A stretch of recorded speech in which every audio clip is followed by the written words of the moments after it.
মাজারে শ্রদ্ধাঞ্জলি অর্পণ করতে এসেছি। আজকে তারই পাশে শুয়ে আছেন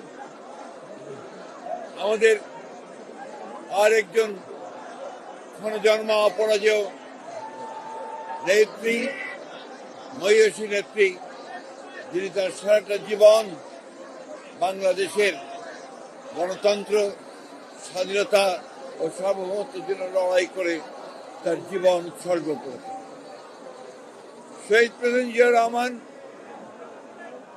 বাংলাদেশের রাজনীতিতে একটি এমন নাম, যে নাম প্রতি মুহূর্তেই স্মরণ করতে হয়। যিনি বাংলাদেশের স্বাধীনতা ঘোষণা করেছিলেন, পরবর্তীকালে বাংলাদেশে গণতন্ত্রকে এবং বহুদলীয় গণতন্ত্রকে তিনি পুরো প্রবর্তন করেছিলেন।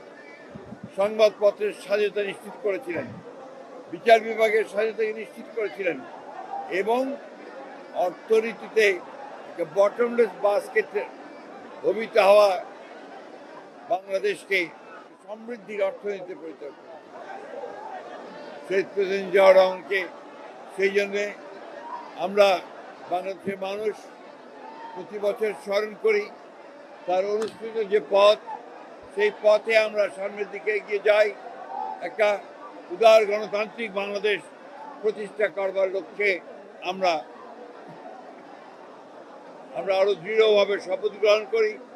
এবং আজকে যখন ফেব্রুয়ারি মাসে 12 তারিখে নির্বাচন ঘোষিত হয়েছে, একটি ছাত্র গণতার অভ্যুত্থানের মধ্য দিয়ে যখন ফ্যাসিস্ট হাসিনা পালিয়ে গেছে, তখন আবার নতুন করে ধ্বংসপ্রাপ্ত অর্থনীতির বাংলাদেশকে গড়ে তোলার জন্য, গণতন্ত্রকে প্রাতিষ্ঠানিক রূপ দেওয়ার জন্য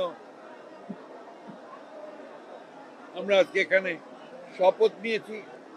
এবং এই শপথের মধ্য দিয়ে বাংলাদেশ জাতীয়তাবাদী দল ও সমস্ত অঙ্গ সংগঠন বাংলাদেশে শহীদ জিয়ার যে আদর্শ, সে আদর্শকে এখানে বাস্তবায়িত করবে, এই শপথ আমরা আজকে এখানে নিয়েছি।